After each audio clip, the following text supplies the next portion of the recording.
চলুন শুরু করা যাক। আজ আমরা এমন একটা বিষয় নিয়ে কথা বলবো যা শুনলে অনেকেই বেশ অবাক হবেন। আমেরিকার বাইরের ওই চকচকে রূপ আর তার ভেতরের চরম বৈষম্যের বাস্তবতার মধ্যে যে আকাশ-পাতাল তফাত রয়েছে, আজকের সোর্সগুলো ঠিক সেই চিত্রটাই নিখুঁতভাবে আমাদের সামনে তুলে ধরবে। এটা অনেকটা একটা বড় পাজল মেলানোর মতো। তো চলুন গভীরে যাওয়া যাক। প্রশ্ন হলো, মার্কিন সমাজে বৈষম্যের মাত্রাটা ঠিক কতটা চরম? বিশেষজ্ঞরা ডেটা বিশ্লেষণ করে দেখাচ্ছেন, আমেরিকার মোট সম্পদ শুধু যে সমাজের ওপরের ১% হাতে আটকে আছে তা কিন্তু নয়, বরং তা চলে গেছে সেই ১%-এরও ১%-এর হাতে, মানে সমাজের একেবারে মুষ্টিমেয় কিছু অতি ধনী মানুষের সিন্দুকে। বুঝতেই পারছেন, এটি মার্কিন সমাজে তৈরি হওয়া এক অবিশ্বাস্য বৈষম্যের ইঙ্গিত দেয়। তো আমাদের আজকের আলোচনার মূল পয়েন্টগুলো একটু চট করে দেখে নেওয়া যাক। আমরা বর্তমান বৈষম্য সংকট, এর পেছনের ইতিহাস, অন্যান্য দেশের সাথে এর তুলনা এবং শেষমেশ বর্তমান রাজনৈতিক পাল্টা আন্দোলনের চিত্রটা ধাপে ধাপে বোঝার চেষ্টা করব।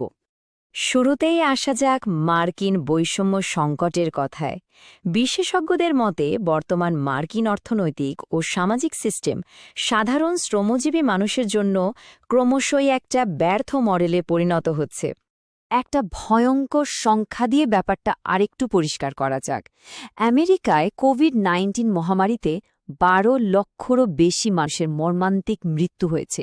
সোর্স বলছে, এই বিশাল সংখ্যাটি শুধু একটা ভাইরাসের প্রভাব নয়, বরং এটি মূলত আমেরিকার চরম পদ্ধতিগত বা সিস্টেমিক সংকটের একটা ভয়াবহ প্রমাণ। এত উন্নত একটা দেশ হওয়ার সত্ত্বেও এত বিপুল সংখ্যক মানুষের মৃত্যু সেখানকার পুরো ব্যবস্থার গভীর দুর্বলতাকেই আমাদের সামনে চোখে আঙুল দিয়ে দেখিয়ে দেয়। আর এই সিস্টেমিক ব্যর্থতার আরেকটা চমকে দেওয়ার মতো পরিসংখ্যান হল তাদের শিক্ষা ব্যবস্থা।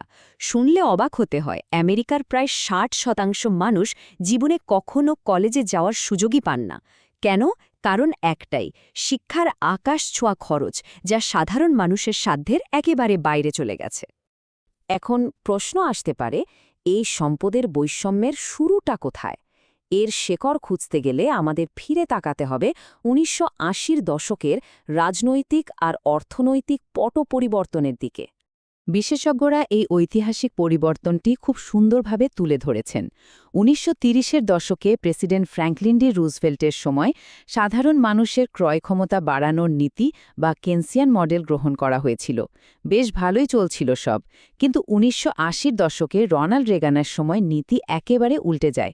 তখন অতি ধনী ব্যক্তি আর বড় বড় কর্পোরেশনগুলোকে বিপুল পরিমাণে কর ছাড় বা ট্যাক্স বেনিফিট দেওয়া শুরু হয়। বিশ্লেষকরা মনে করেন, ঠিক সেই সিদ্ধান্তের চূড়ান্ত পরিণতিই হল আজকের এই ভয়াল বৈষম্য সংকট। আচ্ছা, অন্যান্য প্রথম সারি ধনতান্ত্রিক দেশগুলোর সাথে আমেরিকার তুলনা করলে চিত্রটা ঠিক কেমন দাঁড়ায়? চলুন সেটাই একটু দেখে নিই। দ্য স্পিরিট লেভেল নামের একটা বিখ্যাত বইয়ের ডেটা বিশ্লেষণ করলে দারুণ কিছু তথ্য বেরিয়ে আসে। শিক্ষা বা স্বাস্থ্যের মতো সামাজিক সূচকগুলোতে আমেরিকার অবস্থান উন্নত দেশগুলোর মধ্যে সবার নিচে। একটু ভেবে দেখুন, যেখানে জাপান, সুইডেন বা ডেনমার্কে সম্পদের বৈষম্য একদম সর্বনিম্ন, সেখানে আমেরিকায় এই আয়ের বৈষম্য রীতিমতো চরম আকার ধারণ করেছে। আর এই অর্থনৈতিক বৈষম্যের কারণে সবচেয়ে বেশি ক্ষতিগ্রস্ত হয়েছে মানুষের দুটো মৌলিক অধিকার, স্বাস্থ্য আর শিক্ষা। ক্যানাডা বা সুইডেনের মতো দেশগুলোর কথা যদি ধরি, সেখানে চিকিৎসাকে একটা সাধারণ মানবাধিকার হিসেবে দেখা হয়।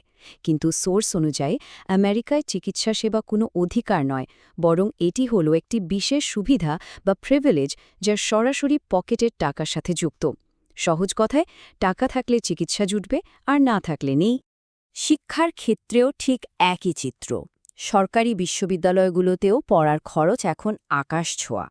মধ্যবিত্ত আর নিম্নবিত্ত শিক্ষার্থীদের উচ্চশিক্ষার একমাত্র উপায় হল বিশাল অঙ্কের স্টুডেন্ট লোন বা শিক্ষা ঋণ নেওয়া, যার বোঝা তাদের আক্ষরিক অর্থেই সারা জীবন টানতে হয়।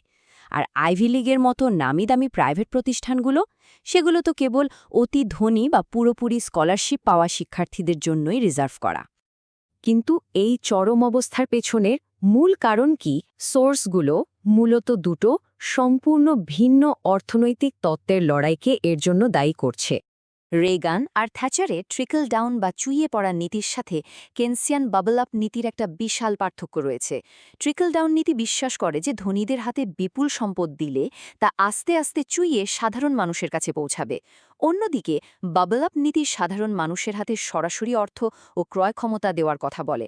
বিশেষজ্ঞদের মতে আমেরিকা ওই প্রথম নীতিটি গ্রহণ করার ফলেই অর্থনীতিতে আজকের এই পাহাড় সমান সংকট তৈরি হয়েছে। তবে এত সব সংকটের মাঝেও কিন্তু একটা পাল্টা আন্দোলন শুরু হয়েছে।